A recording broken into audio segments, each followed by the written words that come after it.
Chhattisgarh voted in a two-phase assembly election on the 7th of November and 17th, the only state among the five which went to polls in a high-octane electoral contest this month. Several exit polls predicts a clear advantage to Congress in a neck-and-neck contest with the Bharatiya Janata Party in Chhattisgarh. These polls predict around 50 seats for the Congress and around 38 to 40 for the BJP. Well, the Grand Old Party is expecting to retain power in the state for another term. Let's in fact take a look at the final poll of polls that's on your screen right now and what exactly took place at the exit polls. As you can see clearly, there is an advantage for the Congress party when it comes to Chhattisgarh. The anti-incumbency factor, which was being, of course, souped upon by the opposition, has not really worked in Chhattisgarh. There is a likelihood, with almost all the polls giving the Grand Old Party a clear majority in Chhattisgarh. Bhupesh Baghel, a very popular leader of the Congress party, has also been a chief minister who has taken all the flack and also taken all the rebuke and admonishment with a straight face. And this is exactly what the halfway mark is going to talk about when the results come out on the 3rd of December. It's Chhattisgarh that we are talking about. Total number of seats are 90. The halfway mark is 46. The Congress party clearly going across that mark of 46 with 50 seats. They in fact have done worse off than they did way back in 2018. But this is clear majority for the Congress party, a respite rather for the Congress party, which has not done well since 2014 in a number of states and of course nationally as well. So this is Chhattisgarh for you. More states like Rajasthan and Madhya Pradesh also have a tight contest at this point in time. But Chhattisgarh continues to show there is the Congress party that's done extremely well for itself. Though they did lose a number of key MLAs who were a part of the Congress party, the Grand Old Party, for a long time. But it seems that the Congress did crawl back into prominence. And before moving further into discussions, let's in fact listen into the reactions of some of the leaders from Chhattisgarh on these exit polls. जब आप government में रहते हैं तो कई ऐसी बातें होती हैं कि आप उम्मीदों पे पूरा खरे नहीं उतर पाते। गवर्नेंस में आप जब रहेंगे तो आपने इतना काम किया लेकिन जो काम नहीं हुआ जो वो ज्यादा सामने दिखता है। तो ये एक परिस्थिति हमेशा किसी भी गवर्नमेंट के सामने बनती है। और अभी भी मेरा मानना है, जैसे मैंने पहले कहा, कि काम जो कांग्रेस ने किया है वो आपको 2/3 के आसपास कांग्रेस को दिखाएगा, ले जाएगा। एग्जिट पोल सबके अपने अपने तरीके हो सकते हैं, लेकिन भारतीय जनता पार्टी की सरकार अच्छे पूर्ण बहुमत के साथ बनेगी और उसके कारण है लोगों में बदलाव के प्रति जो पूरा आकर्षण था कि इस सरकार जो पिछले 5 सालों में प्रत्येक मोर्चे पे फेल रही है, उससे पूरा बदलने का मूड है लोगों में। देखिए, कांग्रेस की सरकार वहां पे भी बेहतर काम किया है। चाहे छत्तीसगढ़ की बात करें, चाहे राजस्थान की बात करें, अभी वर्तमान में हम कर्नाटक की बात करें या फिर हिमाचल की बात करें, हम लोगों ने, हमारी सरकार ने जो वादा किए, पार्टी ने जो वादा किया, वो वादों को पूरा करने का काम किया। ये भरोसा तो कांग्रेस ने जनता का भरोसा जीतने का काम किया। इसी का नतीजा है कि आज विषम परिस्थिति में भी हम लोग केंद्र सरकार का इतना दबाव, ईडीआईटी का दबाव, पैसे का दुरुपयोग, शासन का दबाव, उसके बाद भी आज इन राज्यों में कांग्रेस बेहतर स्थिति में। भारतीय जनता पार्टी पहले से बहुत आगे बढ़ी है। जिन राज्यों में हम हैं, हम वहां पर फिर से वापस आ रहे हैं। जिन राज्यों में हम नहीं हैं, वहां पर भी भारतीय जनता पार्टी अपनी सरकार बनाने जा रही है। देश के नेतृत्व पर प्रदेश की जनता ने विश्वास व्यक्त किया है, नरेंद्र मोदी जी पर विश्वास व्यक्त किया है और हम तीनों ही राज्यों में हमारी सरकार बनेगी। All right. So meanwhile, my colleague Deepak Vishwakarma had an exclusive conversation with former Chief Minister of Chhattisgarh, Raman Singh, after the exit polls. Let's have a look at that. Exit poll के नतीजे आ चुके हैं। हमारे साथ पूर्व मुख्यमंत्री doctor Raman Singh है बात करने के लिए। क्या लगता है कितने नंबर्स? नंबर तो मैंने कहा इन्होंने अपना रुझान दिखा दिया एग्जिट पोल का एवरेज कहीं 36 से 48 दिखा रहा है, कहीं 36 से 46 दिखा रहा है, कांग्रेस को कहीं 42-45 से 50 तक दिखा रहा है, 52 तक दिखा रहा है। मगर मेरी मान्यता है कि कांग्रेस 42-40 भी क्रॉस नहीं कर पाने वाली है। कांग्रेस 35 में रुकेगी और भारतीय जनता पार्टी 52 से 55 सीटों पे जाके रुकने वाली है। ये 3 तारीख के होने वाली गिनती में स्पष्ट होगा। लेकिन मुख्यमंत्री भूपेश बघेल कह रहे हैं कि 5 से 7 एग्जिट पोल हुए हैं, रुक जाइए, नंबर वही आएंगे जो हमने कहे थे। नंबर तो दिख रहे हैं, किस प्रकार गिरावट हुई, 75 से 40 तक भी तो रुझान दिखा रहा है। यानी 40 सीट तक कांग्रेस को लाते हुए इस एग्जिट पोल में 42 सीट तक दिखा रहा है। वो 40-42 भी नहीं, 35 सीट में रुकेगी कांग्रेस। आप लोगों के नंबर्स भी बहुत कम आ रहे हैं, 35 से 36-37 नहीं आ रहे हैं, 48 भी आ रहे हैं, 46 भी आ रहे हैं। ये तो रुझान की ओर दिखा रहा है। चूंकि 15 सीट से हम बढ़ रहे हैं, इसलिए उस रुझान को पूरी तरीके से दर्शाया नहीं गया है। मगर ये रुझान जब वोटों में तब्दील होगा, 3 तारीख को जब गिनती होगी, तो आप देखिए हमारा 52 से 55 सीट आएगा। खबरें मिशन लोटस की भी तैर रही हैं, कितनी सच्चाई है? अब ये तो समय बताएगा कि यदि किसी ने गलती किया है तो उस दिशा में उनको निश्चित रूप से इन सारे मामले को फेस करना पड़ेगा। चर्चाएं चार्टर बुक कराने की भी हुई है। अब वो चार्टर बुक कराने की बात तो लोग कर रहे हैं और जिनको भरोसा नहीं वो ले जा रहे हैं। जिनको भरोसा नहीं है वो ले जा रहे हैं, और अगर ले जा रहे हैं तो ये डर है। अब ये डर कितना सच है और ये डर कितना सही है, ये तो डॉक्टर रमन सिंह साफ साफ बता रहे हैं कि ये डर यदि है और जिसने गलती की है वो इस डर के साथ ही जी रहा है, उस डर के साथ 3 तक चलेगा। फिलहाल के लिए इतना ही। समय सहयोगी जेपी साहू के साथ Deepak Vishwakarma, India News, Raipur. All right, a little tiptoeing there with the exit polls. Of course, it's also a matter of time, and till then, a matter of speculation as to which party is going to form a government in which respective state. Mr. Desh Ratan Nigam, political analyst, joins us this morning to give his perspective on what has transpired yesterday with the exit polls. Mr. Nigam, a very good morning to you, sir.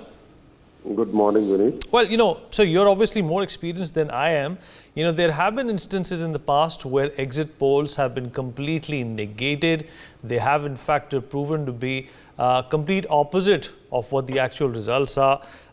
2 states up for the Congress party. A number of polls show that Rajasthan, of course, has voted the trend that it's followed since 1993, with the Bharatiya Janata Party coming back into power.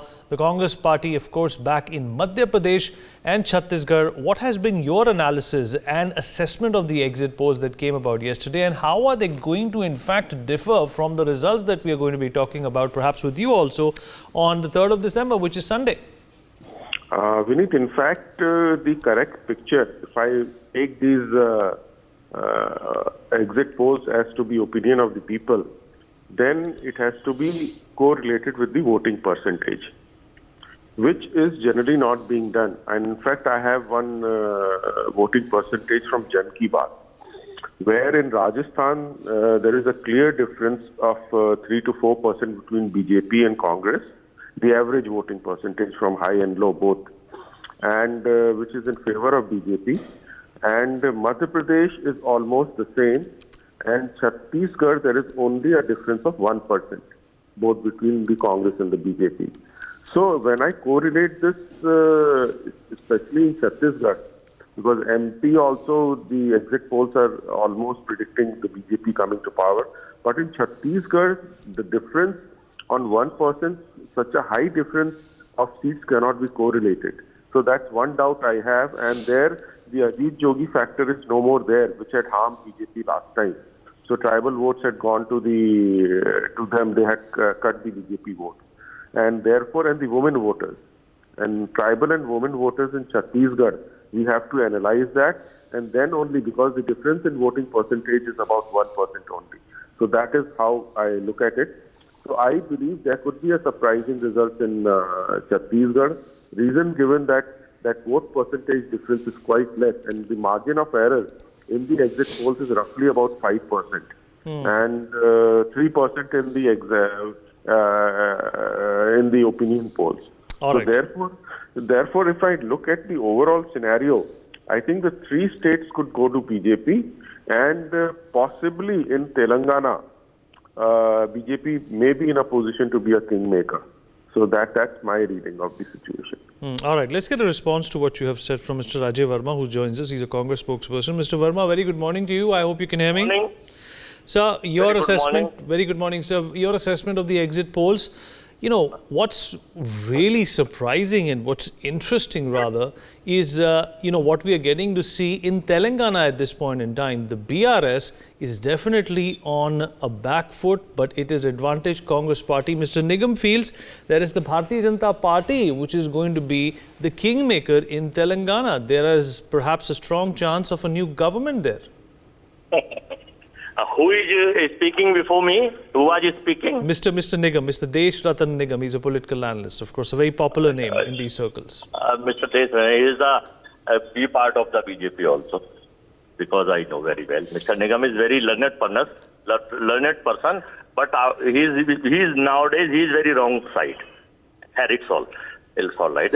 How is he wrong? देश की जनता ने और जो देवतुल्य voter ने मन बनाया, ये तो सैंपल साइज क्या है पांचों स्टेटों में अलग अलग चैनलों का, उस पर डिपेंड करता है कि उनका किसी का 16,000 है, किसी का 20,000 है, किसी का 10,000 है, किसी का 50,000 है।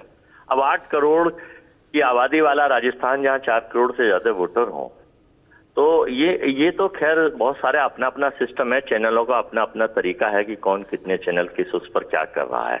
लेकिन जो फाइनली हम लोगों ने कैलकुलेशन और निष्कर्ष निकाला है वेरी फर्स्ट डे जब से इलेक्शन अनाउंस हुए हैं, कि राजस्थान में हमारे काम को, अशोक गहलोत जी के काम को, कांग्रेस के काम को वहां की देवतुल्य वोटरों ने, ओपीएस को, right to health, right to education और चिरंजीवी योजना जो 50 लाख रुपए वाली थी उसको स्वीकार करा है। हम लोग वहां एब्सोल्यूट मेजोरिटी के साथ सरकार बनाने जा रहे हैं, इसमें कोई डाउट नहीं है। 3 तारीख को हम लोग मिलेंगे, बैठेंगे आपके चैनल पे और आपसे धन्यवाद लेंगे। अब आप तेलंगाना पे आ जाइए। तेलंगाना की जनता भ्रष्टाचार से आजी जा चुकी थी बीआरएस के से, और बीजेपी और जो ओबीसी हैं ये be part of the KTR काम कर रहे थे। उनको फाइनेंस फंडिंग करते हैं देश की सरकार, उनको पैसा देती है योजनाओं के नाम पर, और उनके खिलाफ कभी ना कार्यवाही होती है, ना अरेस्टिंग होती है, ना ओबीसी के खिलाफ ना उनके खिलाफ। तो इनकी मिली भगती के देश में किसी भी तरह से राष्ट्र जोड़ने वाली, मोहब्बत की दुकान खोलने वाली ताकत ना आए, विखंडित करने वाली ताकत आए, देश को तोड़ने वाली ताकत आए, नफरत फैलाने वाली ताकत आए, और वो अपना एजेंडा चलाने में कामयाब इसलिए नहीं हो कि देश की देवतुल्य वोटर तेलंगाना के ने और वहाँ की देवभूमि ने हमको स्वीकार करा और हम लोग वहाँ सरकार बनाएंगे विद एब्सोल्यूट मेजोरिटी। तीसरा और बोल दूं मैं, मध्य प्रदेश और जरा मैं शॉर्ट में बोलता हूँ, मध्य प्रदेश, मिजोरम और आपका छत्तीसगढ़ हम रिपीट करने जा रहे हैं, बिकॉज वहाँ गहलोत हमारे बघेल साहब जो मुख्यमंत्री हैं उनके काम को स्वीकार करा है, और जो मामा का 40% का कमीशन, और जो शिवालय में, और जो भोलेनाथ की नगरी उज्जैन में देखा था पूरे देश ने, और जो वो बेटियों पे बलात्कार और जो पेशाब कांड हुआ था, उन सब के बाद एग्जिट पोल कह रहे हैं अच्छा है, उनका स्वीकार करेंगे हम। चलिए आप सर आप हमारे साथ बने रहिए। डॉक्टर अवधेश उपाध्याय, बीजेपी प्रवक्ता, हमारे साथ फोन लाइन पर मौजूद है। Doctor Upadhyay, I hope you can hear me. Thank you for speaking with us. Very good morning to you. Yeah, good morning, Vinny. So, Chhattisgarh is not going anywhere. The Congress, it says it's Kabiz on Chhattisgarh. In Telangana too, BJP, according to him, is the B team for the BRS. You've been giving them funding. What is your assessment of how this has panned out for the Bharatiya Janata Party? It's advantage BJP in Rajasthan, of course. We're not sure of Madhya Pradesh as of now. So far, it looks like it's the Congress party that's laughing its way back to the electoral office. See, Vinny, BJP is forming the government with full majority. Where, sir? In the assembly election जो 5 state में हुआ है, full majority के साथ इसमें जो है सरकार बनाने जा रही है, इसमें कोई दोहराई नहीं है।